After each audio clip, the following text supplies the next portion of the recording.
This encounter occurred 5 years ago when I was 13. A little background story. On this day, like every other day, I was spending some time over at a close friend's house, where we were joined by 3 other girlfriends of ours. The 5 of us later joined with my brother and his friends. The entire group consisted of 13 to 15-year-olds, mind you.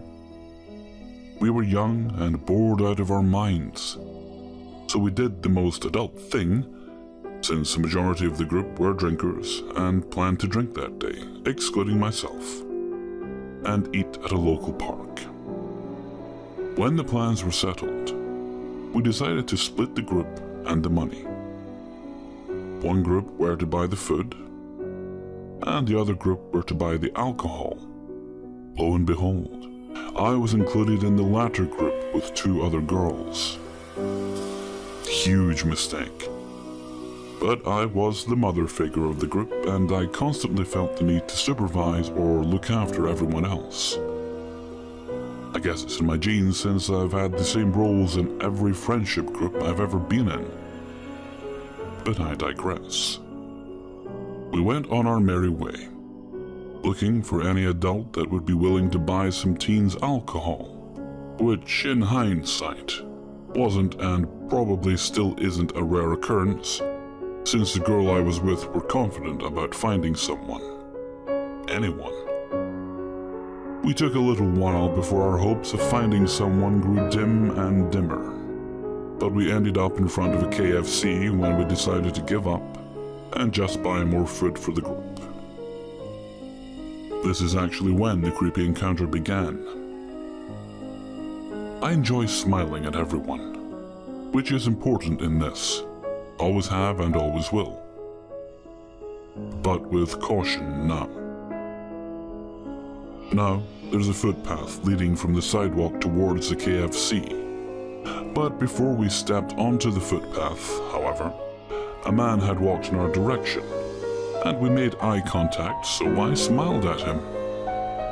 As innocent as that. I simply just smiled at him as I would any other person. Nothing special. But I guess he was just in the mood to blackmail little girls that day. Who knows? Let me be bitter.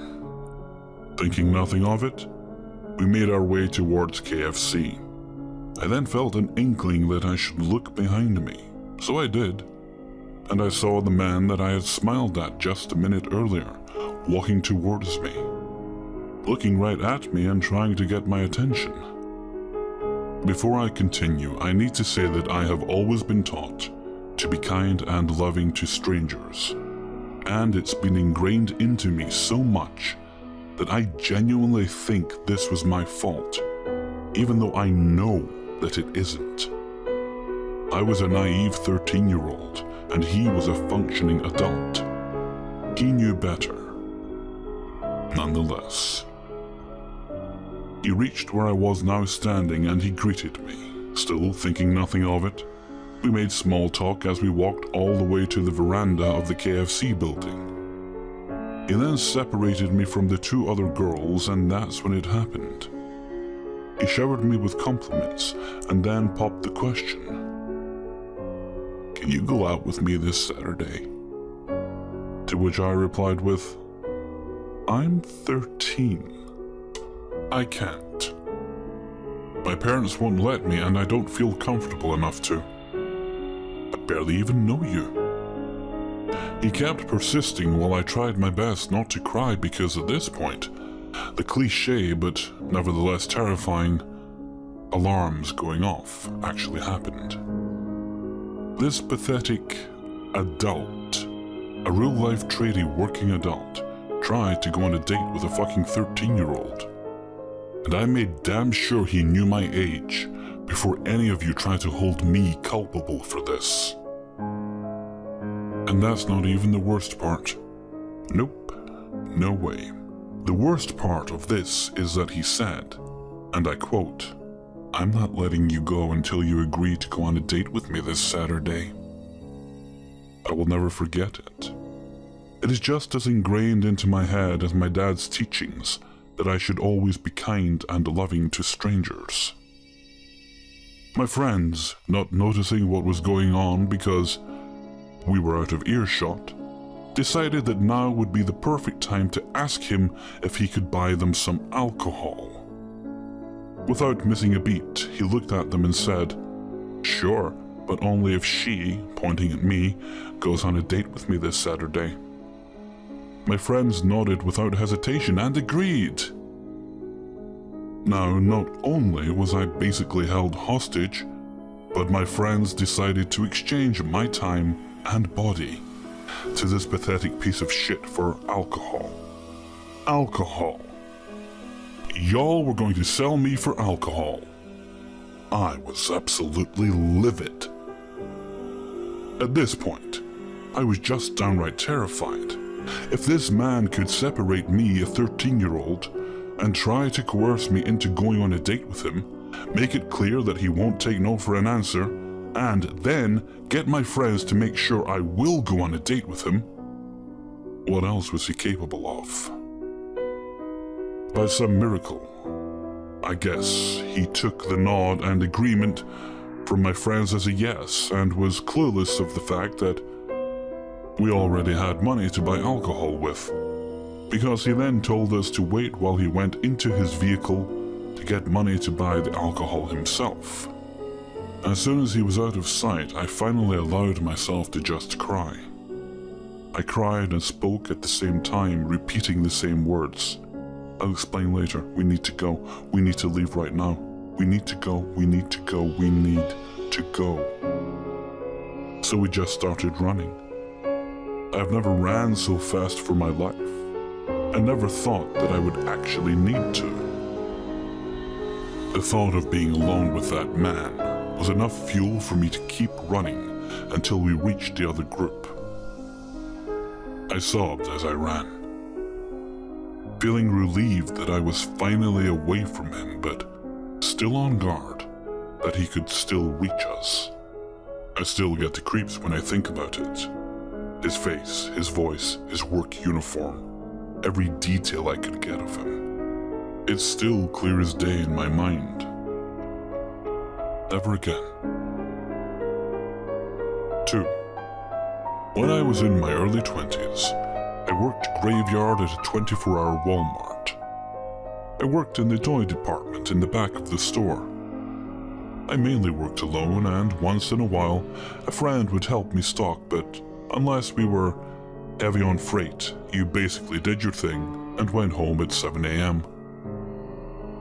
The first time I encountered the man we finally ended up calling Ratman was around midsummer, 2 years into my job at this store.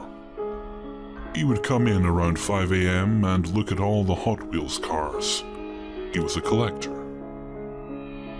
There seems to be this group of men in their 50s to 60s who enjoy grabbing up these cars. I normally was in the back, tossing my trash and boxes when he would venture in. Never really speaking or seeing me, but I would see him come and go. One morning I happened to be down that aisle when he came for his little 97-cent treasures. He got about 2 inches from my face and introduced himself. I seriously could not tell you what his name was. He was about 5 foot tall, overweight, and in his, I would guess, late 50s. As later conversations confirmed, he had a daughter in her 20s.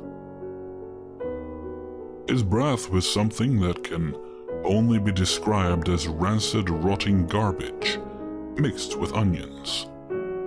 He literally had the worst breath and would get really close to your face.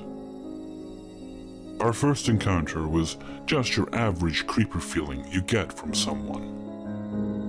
Maybe that dude at the bar you don't want hitting on you kind of feeling. I honestly thought nothing of it until he started showing up earlier to try and catch me on the sales floor. He would come up behind me and startle me, try to put his hand on my shoulder, or grab a box I was stalking, and offered to hold it in front of his crotch while I got the items out. I was very young and stupid back then. I did not know how to handle creeper men, and honestly had only been hit on by a few guys before this that were creepy, to which I would never see them again. Concert meeting or somewhere in public in passing. I just figured he was a creeper until one morning he came up to me and asked me out.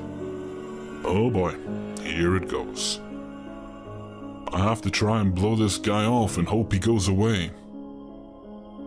He came up to me and said, I noticed you like to eat at Chinese buffets. That you were there yesterday with your friend.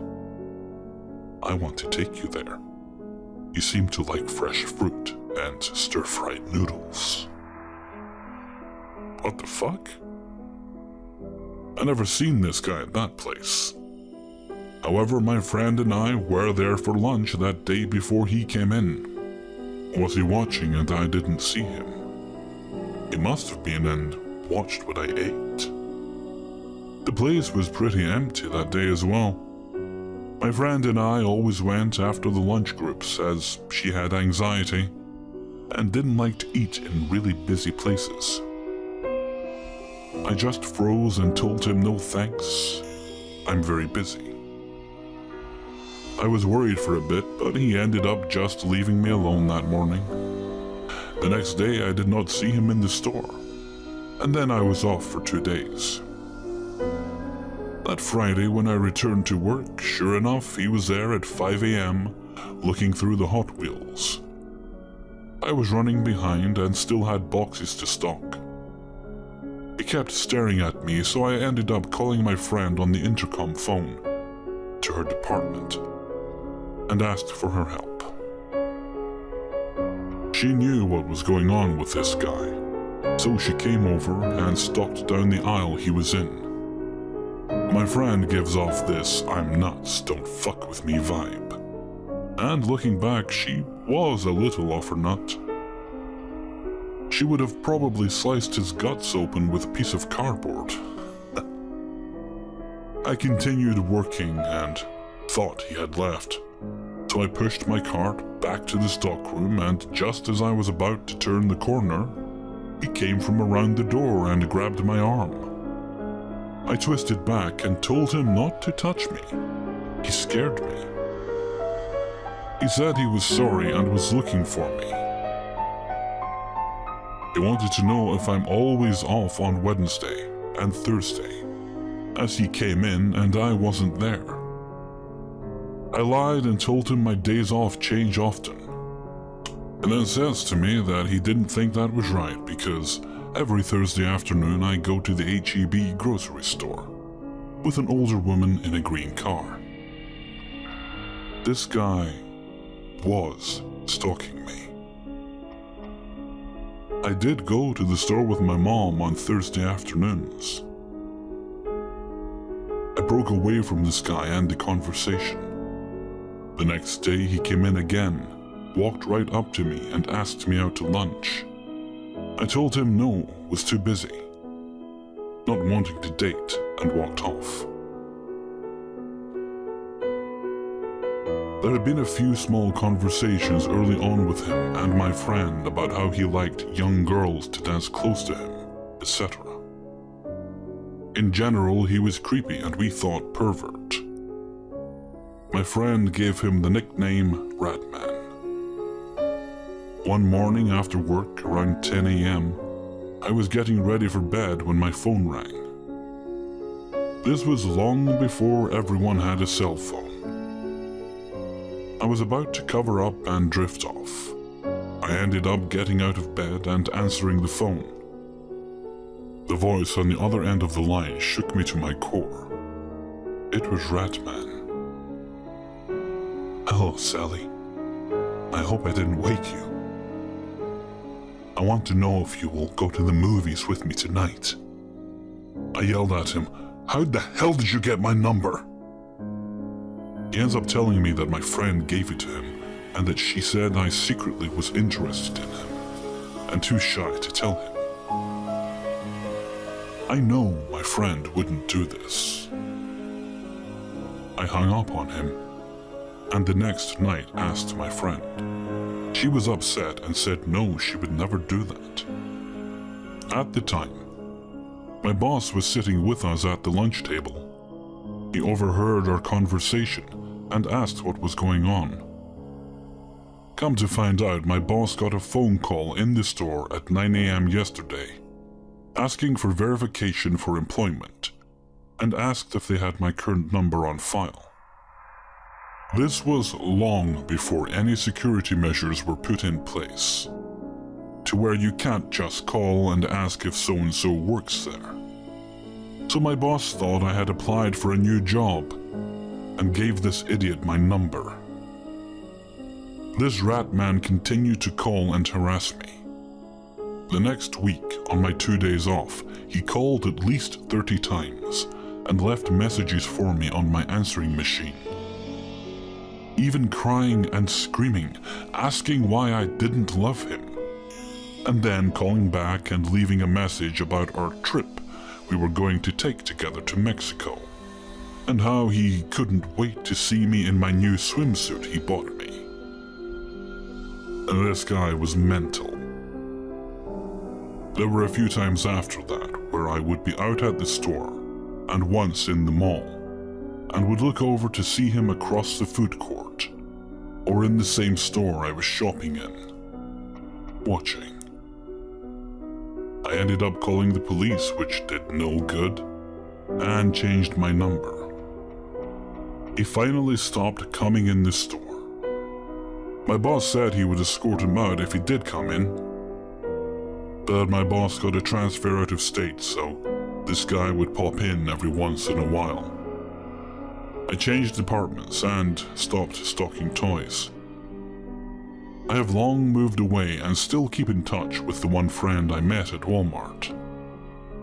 Up until 5 years ago, he was still coming in the store, she says. Just older, but still creepy. And has started harassing another young girl who worked there. Let's not meet again, rat man. 3. My story takes place in Florida. I was 12 to 13 years of age. At the time, I was struggling with some family issues and school bullies. So I was in and out of school, and my mother and I were discussing putting me in homeschool. My aunt suggested a way to help me make friends and keep me in school. Girl Scouts. You read that right. Send me to a group of little girls that sell cookies, that make the whole United States fat, and her mouths water at just the thought of the cookies. So I agreed, because I was very desperate for friends. When I say that, I mean I talked to stuffed toys and then made up voices for them so I didn't feel alone. Sad, I know, but it was the truth. It is also very important because I want you all to know where my head was at with all of what you're about to read. I ended up going to my first trip meeting a week after the choice had been made, and I was super excited. Sadly, it wasn't what I thought it would be. The girls there, although nice, were a bit hard for me to get close to. It was a small troop of about 5 to 8 girls, and they certainly ran in different social circles than me. Their parents were also way more gung-ho about this whole scout thing than my mother expected. They wanted this to be a stepping stone to their daughters' huge careers in college classes, etc. Anyway, after being part of the troop for 2 to 4 months, it didn't go well. The girls shunned me, and I grew even more lonely. I even decided to approach a girl, asking her why she didn't like me. She had no problem telling me. So my mom withdrew me. Another 2 to 3 months later, Trip showed up in our area and my mother decided we'd give it another go. After all, not all girl trips are like that. People are different, and she was certain someone would want to be friends with me. She was right, really. I did end up making friends. Not the entire trip was in love with me, but the trip leader's daughter and I have become the best of friends. Of course, my mother was thrilled. I finally had a friend and was starting to smile again. It hurts parents quite a bit to see their kids upset. Her and I did everything together. We didn't go to the same school, but it didn't matter, 'cause we'd have sleepovers every weekend. I'd go to her house every other day after school and do homework. She had parties, lots of them. Anytime her mother thought her daughter had something to celebrate, she threw a big party for her. And being her daughter's best friend, I was always seated right beside her. It was one of the happiest times in my life. I felt important to someone other than my family, and I had a place to go outside my home where trouble always seemed to lurk. 1 year turned into the second. We finished Christmas. She actually came to my birthday party, got me a gift and everything.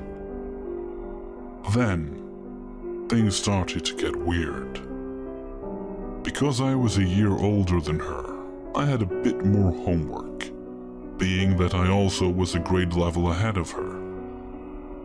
She had apparently convinced her mother to change her schools, so now she was attending mine.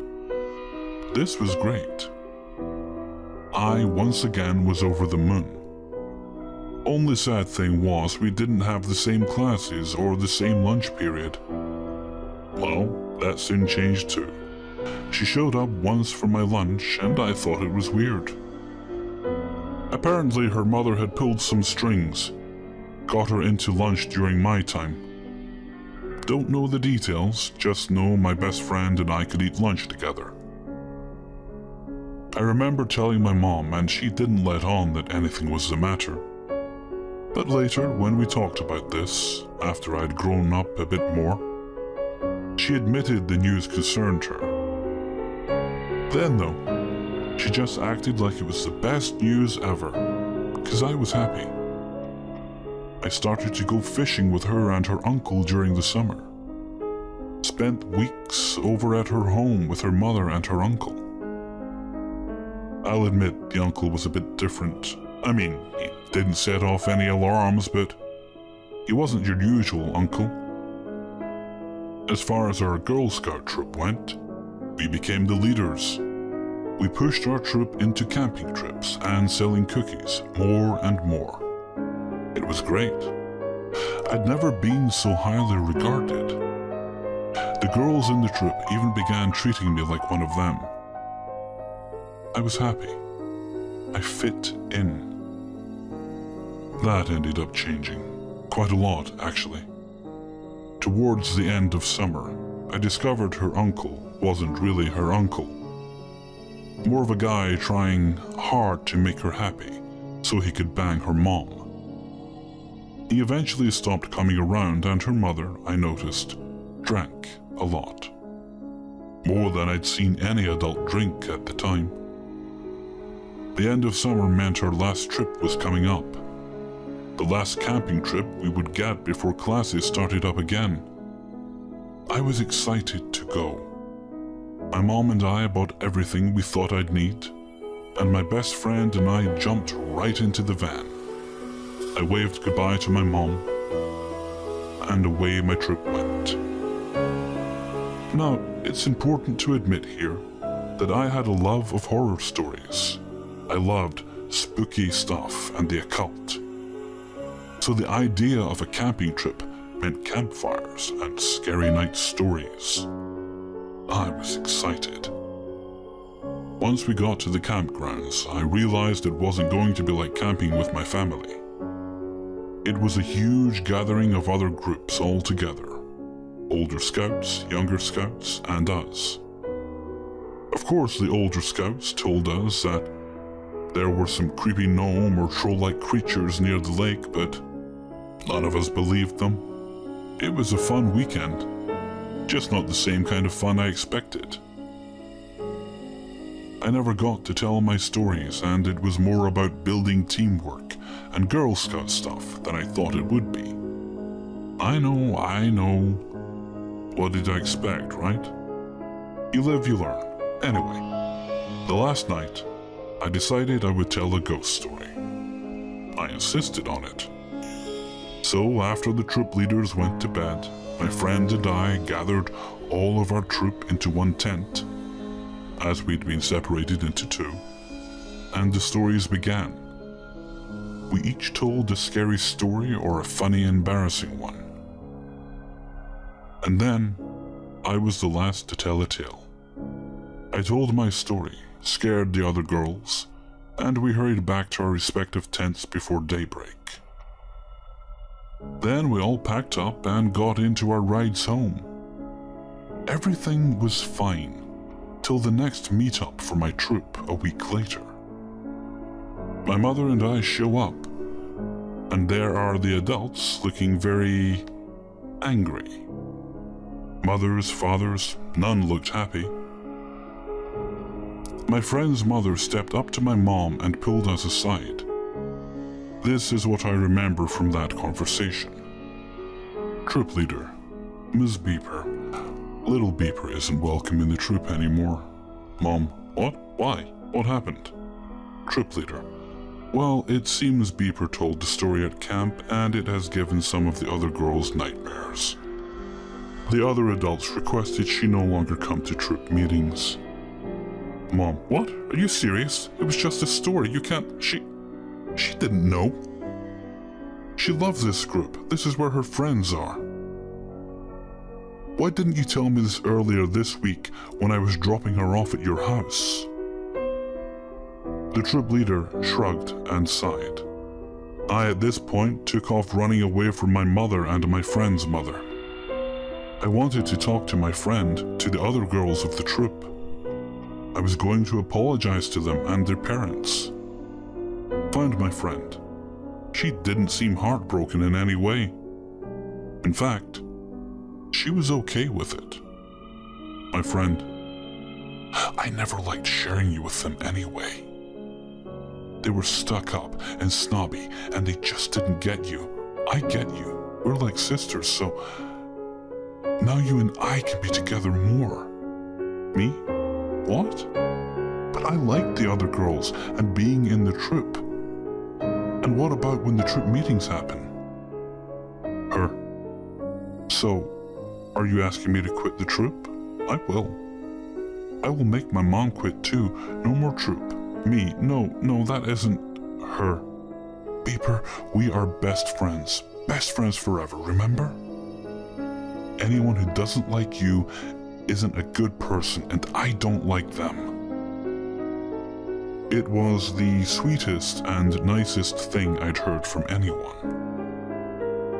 She was so into being my best friend that she'd give up this entire group. I broke down in tears. I was happy. I was sad. It was all a lot to take in. Sure enough, the troop would be disbanded after this. It would be a month, but eventually it no longer carried on. Her and I remained friends, though. I continued to hang out with her at her house.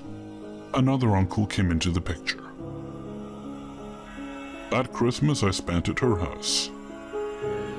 Christmas night, her mother and her uncle let us, a couple of 13 to 14-year-olds, take a full flute of champagne.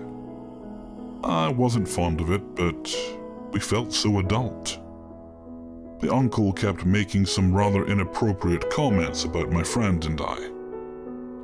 Her mother became annoyed at him. They fought. He left. The next morning was hazy at best. But I remember finding my best friend in my sleeping bag with me. It didn't weird me out. We did that sometimes. Crashed in each other's beds. The next week she called me any time I wasn't with her. our friendship became much more creepy. The calls were every hour that I wasn't with her. She said a lot of "I love yous" and "you're mine, my best friend, mine."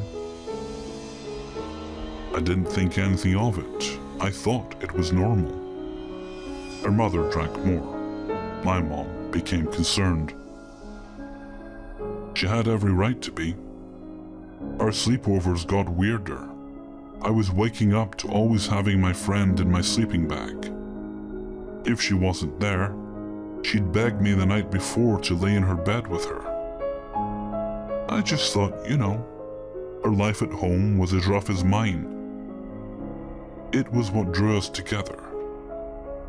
Then one day she admitted she liked me in that "I like you way." I was speechless. And because I felt I was way too young for a relationship, or anything that I thought came with it, I bowed out. I told her I cared for her as a friend. We could still be friends, but that I wasn't ready for that to change. She said she understood. Went a week without calling me. I thought I'd hurt her. I even thought about calling her up and saying I loved her too if that was what it would take for us to be friends again. I didn't, though. I was scared to. At the end of the week, I get a call from her, and she's acting like nothing happened. We started hanging out again, though she kept bringing up that she felt something for me. It got to a point where she was even attempting to try physically helping me to love her. Yeah, I ended up noping it out of that friendship. One day I just had enough and I told her we couldn't be friends anymore. She seemed to handle it okay. I mean, she cried a bit. I cried a bit. I felt so heartbroken. I was in 8th grade now and I honestly didn't like where we were at with all this. And since I'd be going to a new school, I thought a clean slate would help. Something's happened to my household family-wise, and I ended up being homeschooled instead. Weeks after school started, and I hadn't heard anything from the girl, I got a note in my mailbox. There were notes every day in my mailbox now. Love letters, angry letters, sad ones, all from my ex-friend. Then, her mother began leaving letters, not for my mom, but for me. Both of them would leave letters in the box. The ex-friend always had them varied, but the mothers were pretty clear. I'd hurt her daughter, and she wasn't happy. Then phone calls started. As cliché as it was, the phone would be answered, and all we'd hear is breathing. Then they'd hang up. This carried on for 6 months. After 3 months, the letters stopped, and it was just the phone calls. We had so much going on family-wise. This harassment was fairly tame, and so we never dealt with it. After 6 months, it all stopped. Didn't hear from the girl or her mother again. They still lived in the same city. My mom still saw her mom around town and stuff, but they never spoke to us. Fast forward 2 to 3 years, and I ran into my ex-best friend again. We were at the library. I was polite, she was polite. It was pretty chill, and it sounded like her life was good. After that meeting, though, the calls started again. They carried on for about a month, then stopped. Never saw or heard from the girl again. I've since moved away and everything. The only reason this memory came up was because I was on the phone with my mother the other day. She says she saw the girl, said she looked pretty rough. I felt bad, but not at the same time. So, ex-best friend and her stalker mother. Let's not meet again. To give you a little background information, I was 13 when this happened, around 5'1" and 95 pounds. And the usual European-looking girl. Blue eyes, light skin, light hair, so not very intimidating at all. My friend who was with me is this heavily set, ethnic-looking friend. He was 15 at the time. My friend and I had just finished shopping for our Halloween costumes, and we were sitting outside this mall at around 6 p.m.-ish. So it was still light out, but kind of hard for me to make out details of objects. We were sitting on the trolley rail within 5 meters from the kiss and ride his father was going to pick us up from. We were chatting and basically just screwing around with Snapchat filters and sending videos of ourselves to friends. This area in Australia is very well known in my state for boggins and druggies. I see this man walking from person to person, looking very homeless.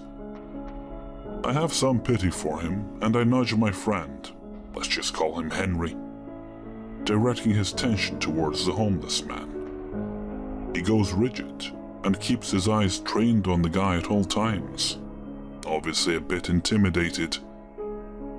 Of course, he comes up to us and I give him a long look over. He's this 5'8" man, dark skin, sores, and scabs all along his face. His clothing is all ratty and caked in dirt. He reeks like death and obvious drugs. His eyes are very bloodshot, and I'm thinking he's either on drugs, alcohol, or maybe both. And he's got an empty vodka bottle with a disgusting smelling liquid, similar to the leftovers from homemade drugs. "Got any change?" he asked me. His eyes obviously drawn to my body, and I feel disgusted, as I have a very childish body and I don't look very old, with this 40-something man staring at me like a piece of meat. I'm too scared to even answer, so I simply shake my head.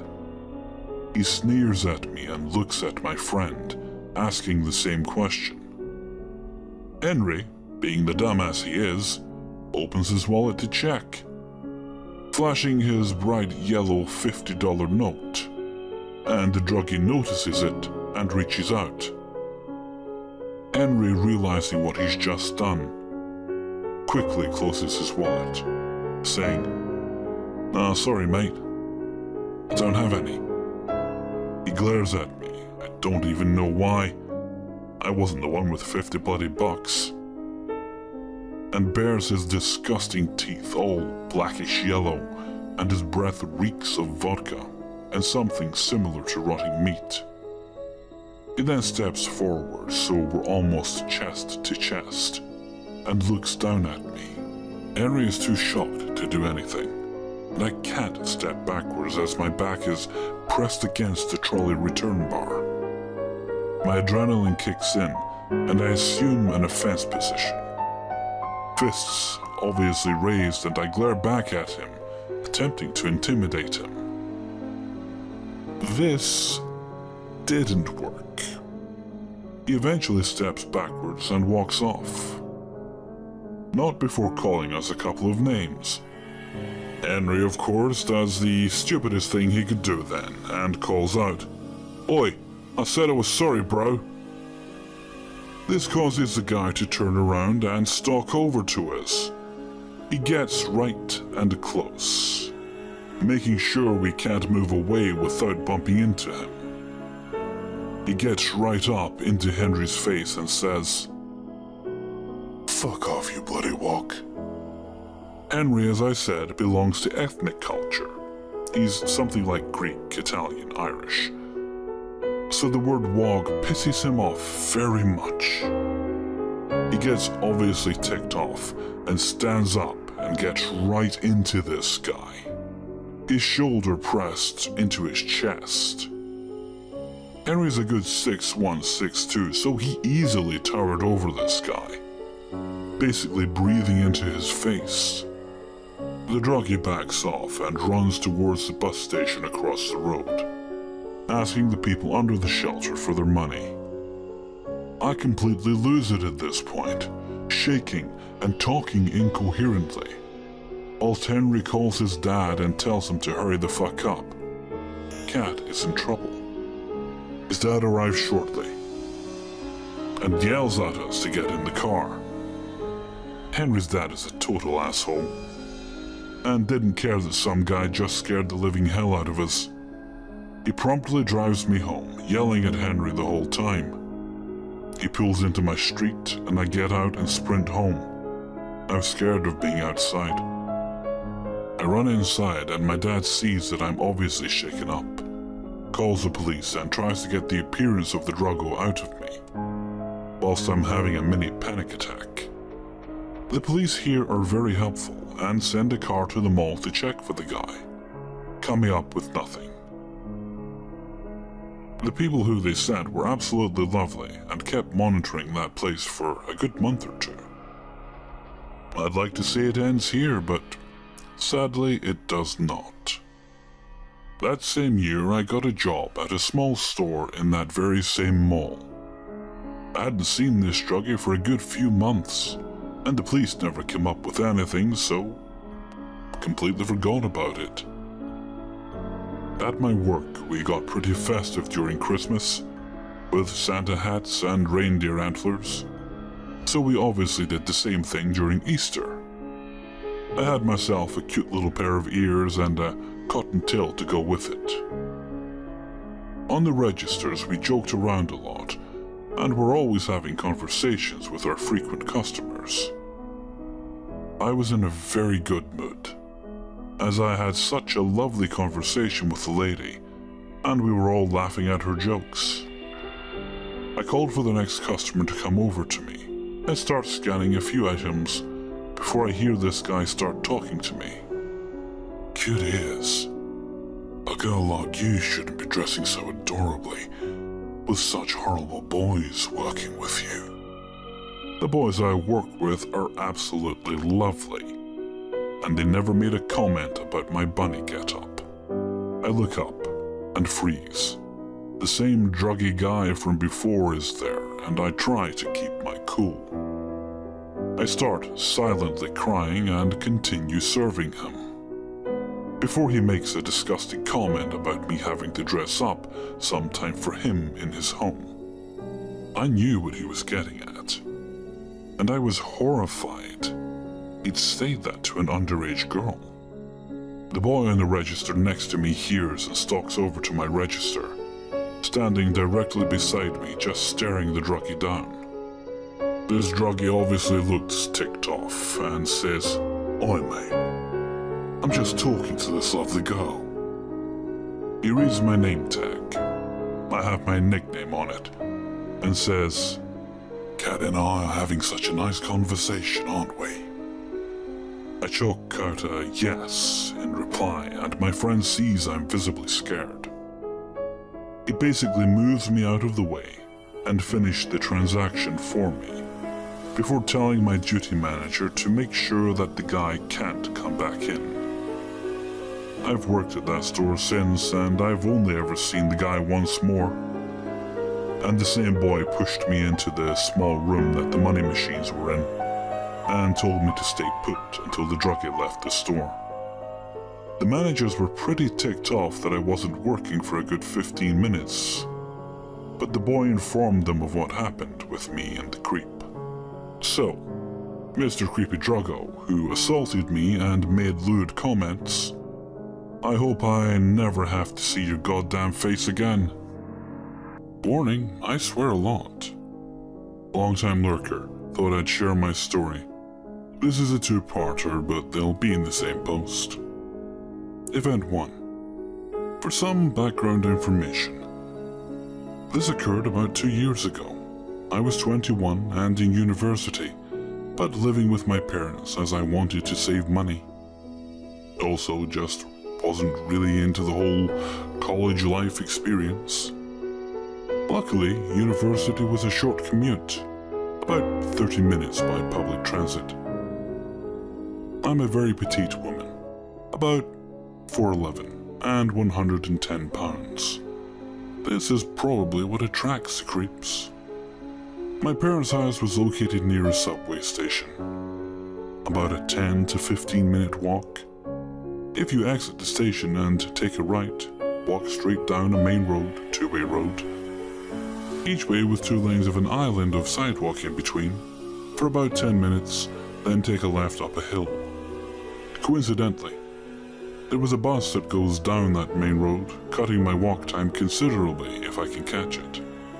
At this time, I was walking home and experimenting with the reliability of the bus and a bus tracker app I just purchased to see if it was worth taking as part of my regular commute. I started walking down the main road, checked my bus tracker app, and realized the bus was about 4 minutes away. So I stopped at the nearest bus stop to wait for it.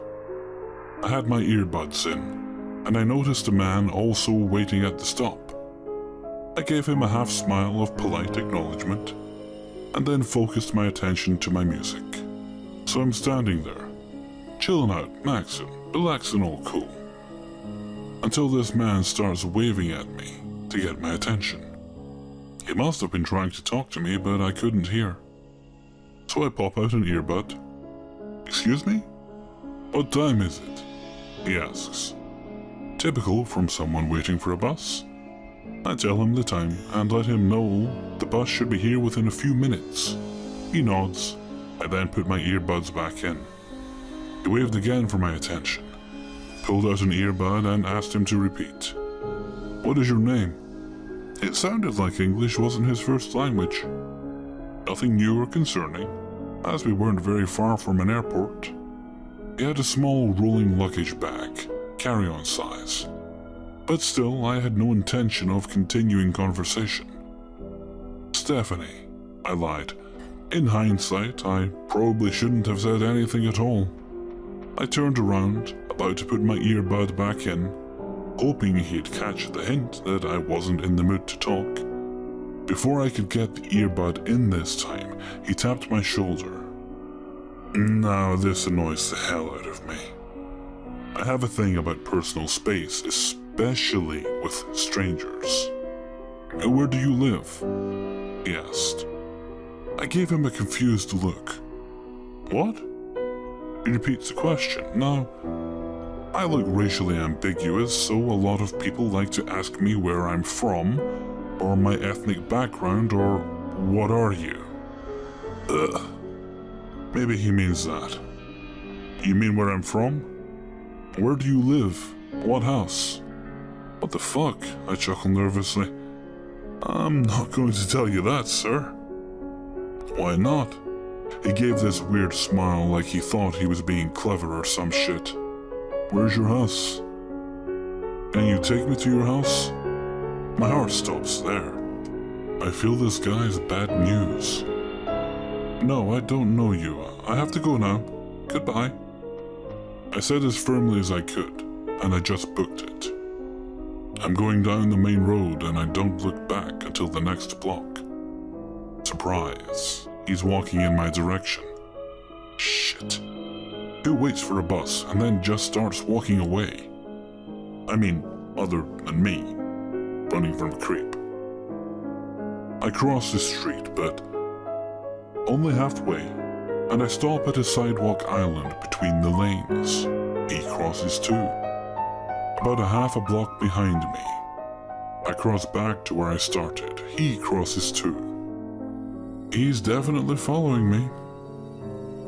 He probably wants to follow me to my house.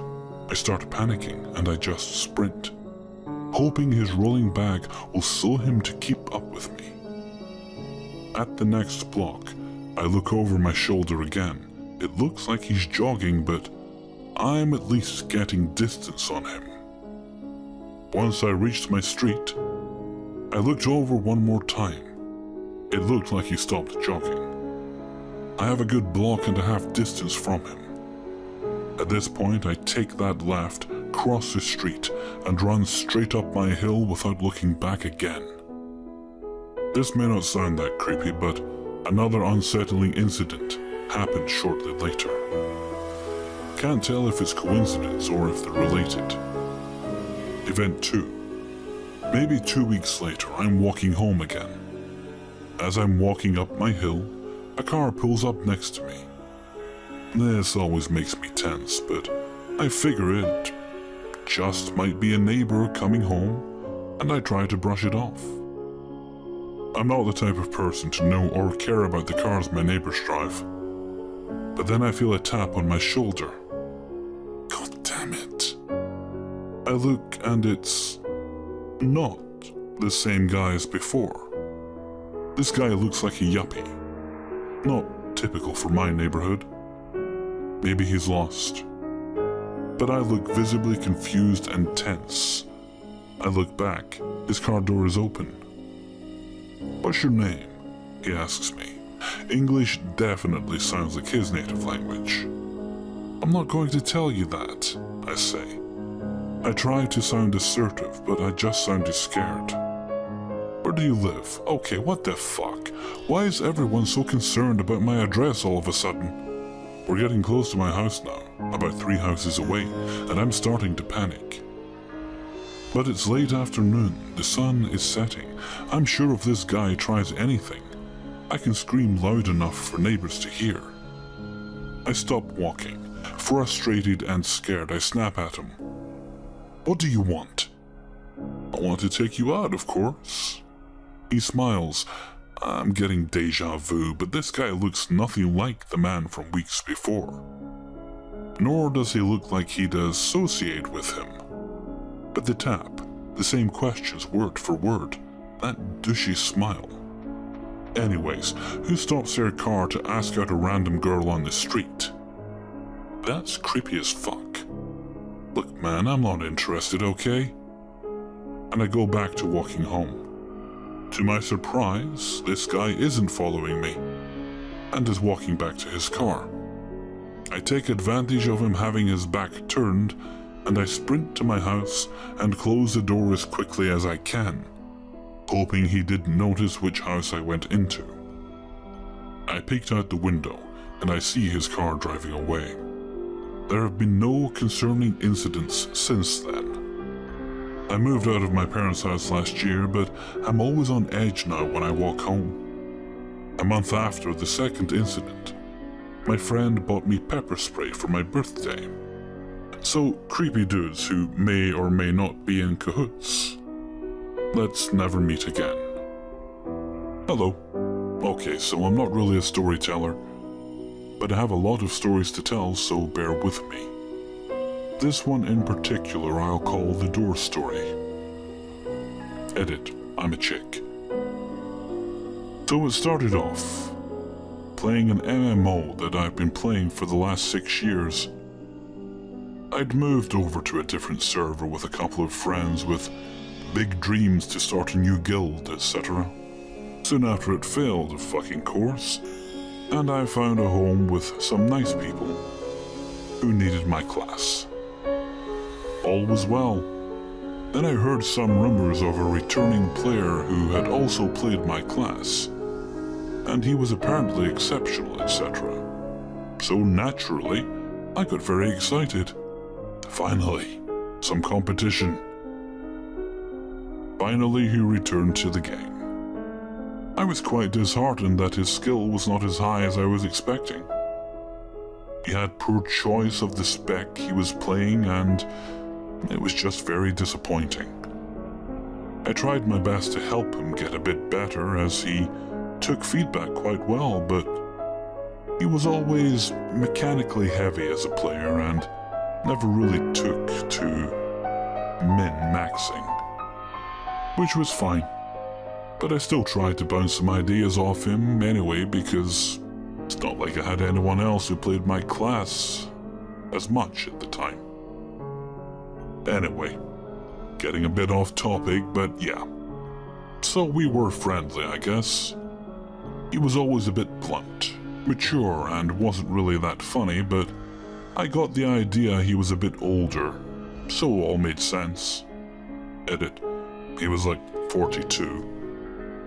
So time passes and we all become pretty good mates in this guild. A heap of us lived in the same city and would sometimes go out for dinner or for drinks and stuff. Turns out, there was also a crew in another city that did the same thing. So we had the idea of merging and hanging out for a weekend together. Through many driving hours and much planning, we finally ended up in their city, ready for the weekend.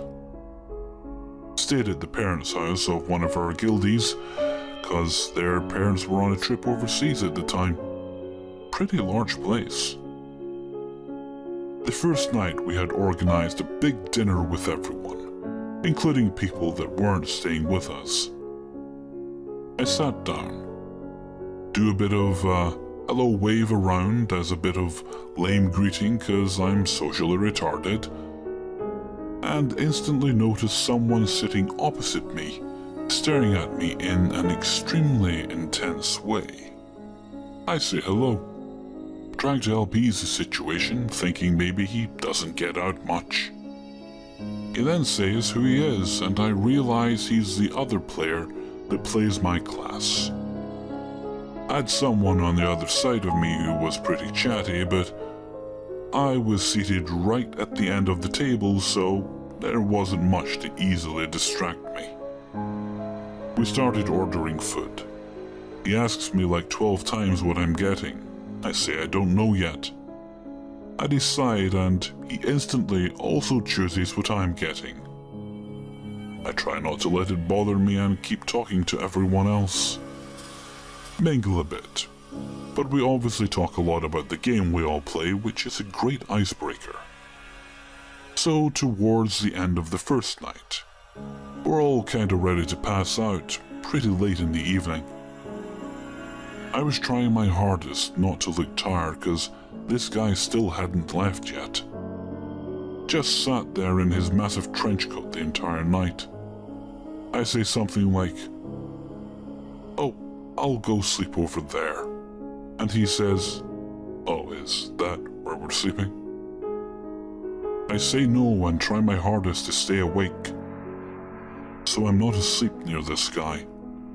I eventually passed out on a single wooden chair sitting up. I have no idea where he slept. He wasn't meant to be staying with us, he just didn't leave. Next day, we're just hanging out and stuff as a group. Play some Wii and some board games, pretty chill day.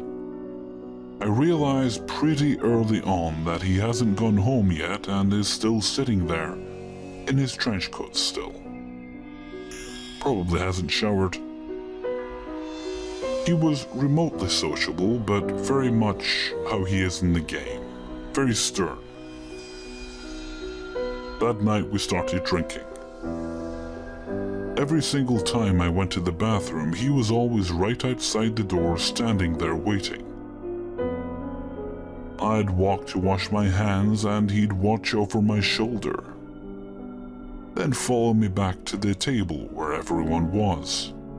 I tried not to be rude, but I really didn't want to ask what he was doing because that would prompt some weird, awkward convo. I was very lucky to get an invite to stay in one of the spare beds, where a few of the boys were staying. I figured that was enough people to take him off me if he tried to kill me in my sleep. So the next day, he's still there in his trench coat. Still hasn't showered. I spent the day trying to dodge him, but wasn't too successful. He'd made a habit of copying everything I do. I'd make a cup of tea. He'd make one too. I'd eat a hot dog. He'd eat one too. I'd put sauce on the hot dog. he put the same sauce on his. It was just eerie and a bit annoying. But I didn't want to ruin his time, so I didn't mention it to him. After all, it was merely an observation at that stage. He may have just really liked the sauce and really wanted a hot dog at the same time. I go to grab my stuff to hop in the shower around midday. He followed me and got a towel too. So I made up an excuse about how I felt sick all of a sudden. He offered for me to sit with him until I felt better. I said I wanted to lie down. He said we can do that too. I said, oh, I don't know, maybe I'll just stand up instead. Then I just ran into the toilet, pretending to throw up, and slammed the door behind me.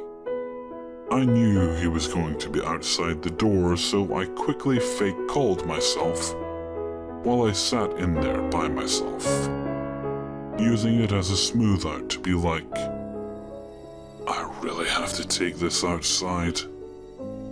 He just stood there outside, staring at me from the door while I talked to myself on the front yard. After, I went to everyone else and just sat there for a few hours talking about shit. Finally, it gets to like 6 p.m. or something, and I just can't take it anymore. So I strongly suggest he goes home. He asked if I could go with him. I said no. So he asks if I can wait outside with him while he gets a cab. Sure. That way I get to actually go to see him physically leave in the cab. So I agree. A few people nearby instantly say, well, I'll go wait with you, since they too have noticed him lingering around me in an obsessive manner. Here's where it gets good. So we get outside. He snaps back and says, I'd like some time alone with her, please. The boys look at me as if I'm about to get killed. I say, don't worry, it's okay, I'll be back in a few. And they just stand at the door and watch us walk away. Awkward silence for approximately 30 seconds. I ask if he had a good time. He says yes. You know, that crappy small talk. Then he opens his trench coat he's been wearing for like 3 days and hands me something. It was a little wooden thing, made of shitty wood. I ask what it is. He says, it is a door. Have a closer look. It's a little wooden door, one side covered in duct tape, including the hinge, with a giant symbol of a letter of my first name, in masking tape. He says I said I always wanted a door. Then I think back and remember a conversation about how I said I love really heavy vintage doors and French doors because they're so beautiful, and I'd love to have one as a feature in my house, etc. I guess I can see the sentiment. So I say thanks and just hold it awkwardly. Then he asks for a kiss. I said no. So he asks for a hug. I mistakenly said okay. It was the most awkward hug I'd ever done. Picture someone literally towering over you, and you're almost falling over because you're leaning away. The whole thing went on for maybe 10 to 15 seconds until I tried to escape, but realized he wasn't letting go. Then he bends down a bit more and says, "Did you feel my penis?" I said no, but instantly move away from him about a meter or so. He offers me to sit on his lap so I can feel it. I say no thanks. Then he asks if I want to see it. I say no thanks, and that I'm going back inside. By this stage, I'm kind of silently standing in the middle of everyone and say, "He gave me a door." Then show them the door and proceed to tell them what happened. I reenacted it for a work colleague with the actual door. who took said door and sticky taped it to the bottom of a bin, saying it was unhealthy for me to keep it and demanded I threw it away. Kinda wish I kept it though. Deleted him when I got home and put him on ignore. Then left the guild a couple of weeks later because he'd always find me and sit there targeting me. Not even slightly adorable, but I'd just like to close that door in my life and nail it shut. A few years ago, my partner and I moved from the East Coast to the Pacific Northwest. We didn't know anyone in this city. We just saved up a decent chunk of money and hopped on a plane. It was exciting, and we certainly haven't regretted it. The plan was to stay at hostels and cheap hotels until we could find work and an apartment. Finding work was actually quite easy for us. We had new jobs within a week of getting off the plane. Finding somewhere to live, though, was a nightmare. Everywhere we looked had incredibly steep requirements for credit scores and minimum household income. We tried more legitimate sites at first, but after 2 months of hopping around to different hostels, motels, Airbnb places, we became desperate, so we went to Craigslist. Many of the listings we tried gave us just as much trouble as the first. So one day I'm desperately scouring Craigslist for rooms, and I come across one that seemed a little weird. The poster said that he had a very large house in a nice neighborhood, and that he wanted to rent out a 500 square foot room for $600 a month, utilities included. In this city, that was suspiciously cheap. He also wrote it in a rambling sort of way. It was almost half ad for a room and half open letter to everyone that had recently accused him of being creepy. Now obviously, if we weren't so desperate, we wouldn't have even considered contacting this man. But we thought that we might have been taking a risk of running out of money before we could get in somewhere at this rate. So we gave him a call. On the phone, he sounded relatively normal. He actually suggested that we meet with him in a public place to talk about the room first. We agreed to meet him at a restaurant near the hostel we were staying at, though we didn't tell him which one, of course. He showed up late and looked surprised to actually see us there. He sat down and talked for a long time. I say he talked rather than we talked because he rambled non-stop about himself and how he felt persecuted by everyone in this city. He claimed to be an artist and a collector.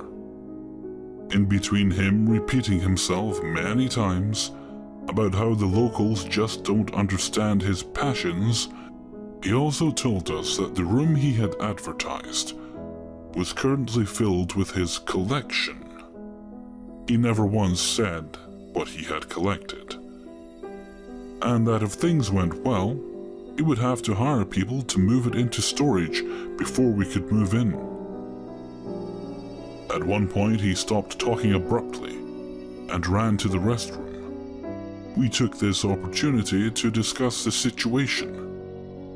We knew at that point he was probably a crazy person, but the threat of homelessness was looming. So we agreed that we should at least see the place and decide based on that rather than his eccentricities. He came back to the table sweaty and flustered. We weren't sure why at the time, but we figured it out later. Before we could say anything, he blurted out, "I want to show you the apartment right now." We were surprised by this, but we had just discussed seeing it, so we agreed. I asked him to text me the address, and that we would take public transportation and meet him there. He insisted that he drive us there, since we didn't have a car. Now, we were obviously hesitant to get in his truck. It was obvious even to him, I think. But the previously mentioned desperation was still a thing, and we were pretty sure he wasn't going to try to hurt us. We were right, but it was still a bad decision in retrospect. So we crammed into the front seat of his tiny, rusty, ancient-looking pickup truck. My partner was pressed up against the door, and I was uncomfortably close to the driver as he continued his babble about how this city had gone downhill, and how everyone he used to hang out with shuns him these days. At one point, I whispered to my partner to get ready for a possible tuck and roll situation. He saw me whispering but couldn't hear me over the wind roaring through the cab of the truck. One of the windows was broken out. Really added to the vehicle's charms. And he said something about we were romantic together, and that he envied our youth. We arrived at his house minutes after that. He had been technically honest up to this point. His neighborhood was decent looking, and his home was a pretty large one-story ranch house. I noted out loud that he had bars on all of his windows and several locks on his front door. He said that his collection was very valuable to him, and he was just protecting it from thieves. Once he let us in, I made a point of urging him ahead so that he couldn't get a chance to lock the door behind us. We very quickly noticed three things: his art, his collection, and the smell. This man's method of art, of which he was very proud, was apparently to take lots of innocent childlike things, baby dolls, stuffed animals, ceramic figurines, children's toys, etc., and attach dildos to them. One of the most notable pieces being the one he referred to as his unicorn. It was a ceramic horse figurine that he sloppily sawed the head off of and replaced with a baby doll's head and added a hand-sculpted clay penis as the horn. His collection consisted mainly of rubber, plastic, and latex clothing and gas masks. Both his collection and his art was everywhere. The place was so jam-packed with junk that every room had only single-file path going through it. That you couldn't walk without bumping into art or stepping on piles of fetish wear. This fellow was definitely not concerned about cleanliness. This place reeked of mildew and moldy rubber. The carpet looked as if it hadn't seen a vacuum since the 70s. As we passed through the kitchen, he declared that he loves cast iron pans because you don't have to wash them. Just as we noticed that every countertop was cluttered with rusted pans that all looked to have decades worth of scorched food caked on. We stayed behind him, mostly silent as he stopped every now and then to point out his favorite art pieces, and to repeatedly tell us he was leading us to the room, and that it was full of his favorite stuff right now. But he'd get people to move it out for us. He said that like us moving in was a sure thing. He opened the door to the room and actually said, "Voila!" I don't doubt that the room was around 500 square feet, but every inch of it was stuffed with clothing racks. The clothing racks were all packed with the same thing: shiny rubber, latex, plastic pairs of pants with dildos sewn to the front of them. Up to this point, we were doing our best to avoid reacting to all of the freaky stuff in this guy's home, because we were afraid he'd snap on us if we did. But I started to notice after a while, though, that he was getting disappointed that we weren't reacting to anything. My guess is that he gets off on shocking people with his creepy pets, and this wasn't going as well as he had hoped.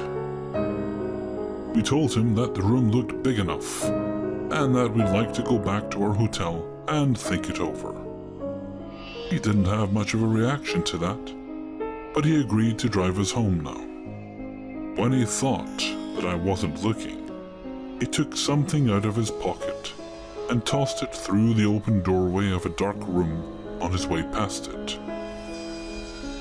I was afraid that it might have been his car keys, so I used the light on my phone to peek in as we passed that room. The whole room was a pile of tied-off used condoms, or sperm balloons as my partner called them later. We later speculated that he was masturbating at the restaurant and added a balloon to the pile before taking us back. So we piled back into his truck and had a long, awkward drive back to the place we had met. His rambling was much more frustrated this time around, and he passed where we wanted to get out 3 times before we just jumped out at a red light, frantically shouting, "This is good here, well, it was nice meeting you, thanks, bye." I added his number to my contacts as Mr. Creepypants. Over the next several days, he sent a few texts asking if we'd talked it over yet. I wanted to be polite, so I just said, "We've decided against it, but thank you for the very nice offer." He responded with the phrase, "Are you creeped yet?" Copied and pasted over and over about 30 times. I'm not sure why I was still trying to be polite, but when he stopped spamming me, I responded, "No, we thought that your collection was lovely, but it's just so large that we can't bring ourselves to ask you to move it." It took him a few more days to respond, but he did, and he took it better than I expected. "Yeah, I really didn't want to move it. Thanks for understanding." He then made a recommendation for a local burger place, for some reason. I blocked his number shortly after that, just to be safe. For the record, we didn't care that he was a fetishist of some sort. We cared that he was really friggin' gross. So, Mr. Creepypants, let's not meet again. A little backstory. I used to live in a moderately safe neighborhood. We had the occasional burglaries, but nothing out of the ordinary. At the time, I was 17 years old, and my boyfriend and his friends decided to call me in the middle of the fucking night while I was with my friend Stacy for a sleepover. My boyfriend told us that they were nearby 7-Eleven and wanted to meet us. Bear in mind, it was around 10 p.m. We were pretty reluctant. They convinced us by offering free food. Yes, I know, but we were teenagers. So we decided to meet them. Stacy's parents were away for the weekend, so it wasn't a problem for us to go out. We got to the 7-Eleven by 10:30 p.m. and got food and sat around outside. It was getting quite late, and if I can remember properly, it was around 1:30 a.m. when I decided that it was time to go back. Stacy was pretty trashed, and I had a couple of drinks myself. So naturally, we said we couldn't drive home. In retrospect, I feel extremely stupid for ever going out that night, but we were only a couple of blocks home, so we decided that we would walk back. We were just past the corner we turn on to go to Stacy's house, and all of a sudden, we hear a loud, "Hey girls!" We both quickly turned around and saw probably a middle-aged man, around 6 foot, walking towards us. It was 1:45 in the morning, and this guy was wearing a grey shirt and some shorts. I came to the realization that this was not normal, and that we should probably walk faster and ignore this guy. In the shock, we had both sobered up and had come to our senses, so we started to walk faster. By the time we were around 4 houses down from home, Stacy turned around to see that the guy was following us quite quickly. He was saying stuff like, "Hey girls, come here," and "Your girls sure run fast. Your girl stayed at 7-Eleven for a very long time." But now I was freaking out because he must have followed us back from 7-Eleven, and we didn't even notice. He was now running pretty fast and it was dark, so all we could hear were quick footsteps on the sidewalks. I didn't want him to know where we were staying, so we rushed behind one of the houses and waited. Yes, it was really dumb, but we had no other choice. We thought it had worked because he had stopped following us and had walked back round the corner. We waited another 10 minutes just to be sure and ran back home. As soon as we got in, we double-locked the door, turned all the lights off, and rushed upstairs. Stacy's house had a pretty secure backyard with high fences and a padlock gate, so we felt safe. We both were petrified, so naturally, we didn't want to fall asleep. I called my boyfriend and explained what had happened, and he said that it was just some druggie. Nevertheless, I broke up with him a week after the incident.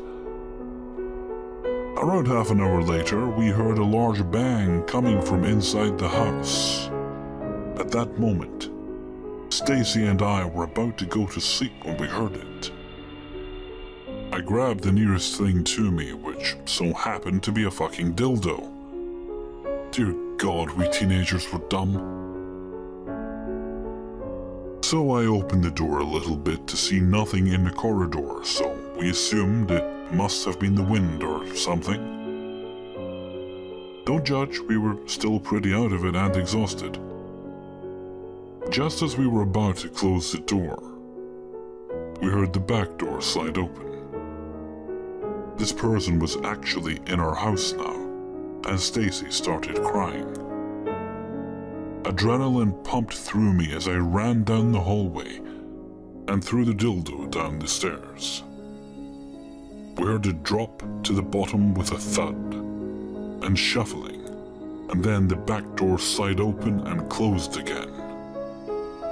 I was absolutely screaming my head off now, yelling, "Get the fuck out of our house! We will call the police!" After about 15 minutes of silence, we decided to head downstairs quietly and check what happened. Apparently someone broke the glass in the kitchen by throwing a rock through it. And that was the bang we heard, and unlocked the slide door. We knew that this person was still out there, so we decided to call the cops. They came around 20 minutes later and called it a forced entry and burglary. Stacy's parents came home early after we told them what happened, and they got extra locks for every door in the house. I still get quite cautious whenever I come back from any store past 8:30 p.m. Stacy was very reluctant to leave the house at night after that, and after high school, we lost contact.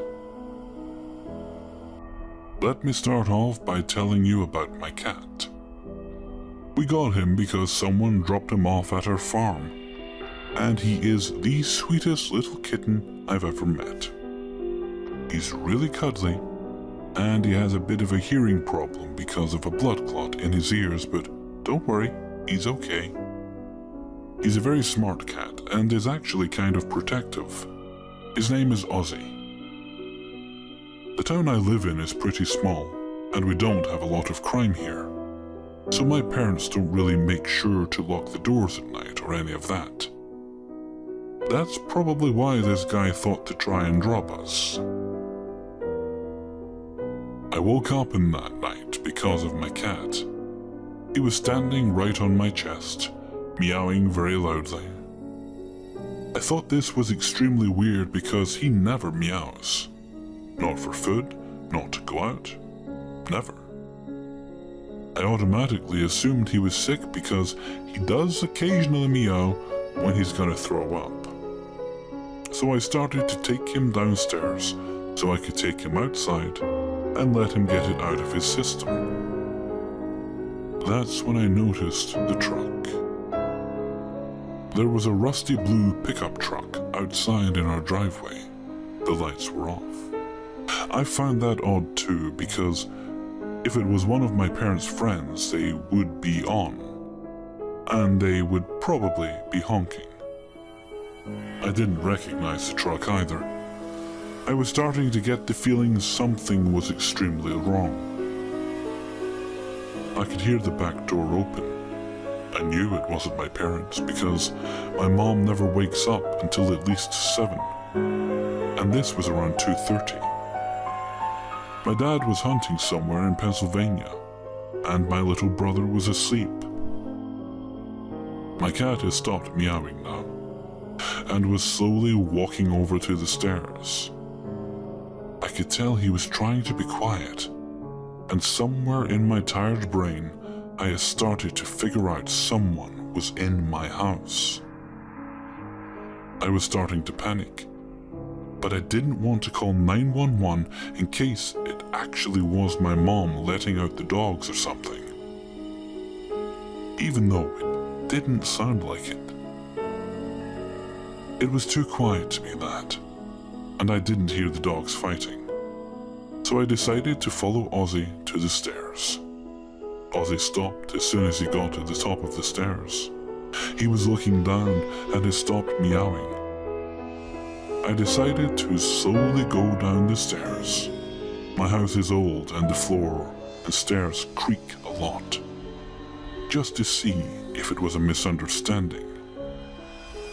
I remember I just went down the first couple steps when I saw the man.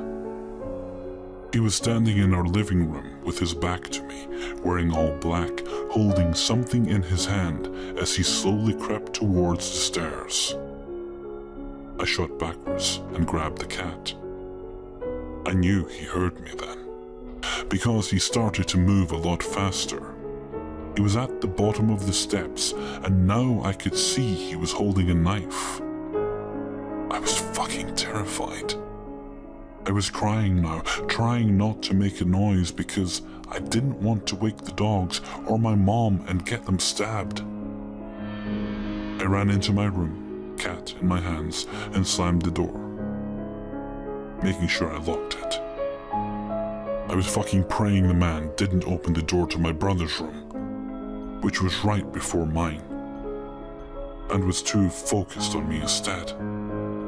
I grabbed my phone and called my dad, whispering tearfully that there was someone in the house and how I loved him and to call the police. He was panicking now too, knowing a man with a knife was in his house with his wife and kids, and he could do nothing about it. I told him to call the police again, and right as I hung up, I heard the man open the door to my brother's room. I screamed, louder than I ever have in my life. I grabbed hold of some little glass bird, flung open the door, and threw it right at the man. It hit him in the face. I saw his eyes grow wild with anger, and I screamed again and slammed the door. I could hear my mom wake up downstairs and ask what was wrong, and I could hear the man run down the stairs, through the living room, out the door, and to his truck. I could hear him leave, and I could hear my brother screaming, and my mom running up the stairs. And then I fainted. The next morning, when we went to town to file a police report, we saw that the man had robbed an old woman. I knew it was him because it described his truck perfectly. It said he stabbed her, took all her jewelry, money, anything he could find, and fled. She survived, but they still haven't found him. I hope that bastard rots in jail. I don't know why that man ran away. He could have easily killed me and my family and took everything we owned. Maybe he couldn't see good because of glass in his eye. Or maybe he thought other people had better stuff than us. Or maybe he just felt wrong killing a 14-year-old child. I don't know. Whatever the reason, I'm thankful for it. I owe my life to my cat. It feels weird saying that, but it's true. If he hadn't woken me up that night, my whole family could have died. The day after, as we were still recovering, I remember we went to the grocery store and bought him 2 whole bags of treats. He deserved it. I always lock the door before I go to bed now. I never really thought that kind of thing would happen to me. But I don't want to take any more chances. Better safe than sorry.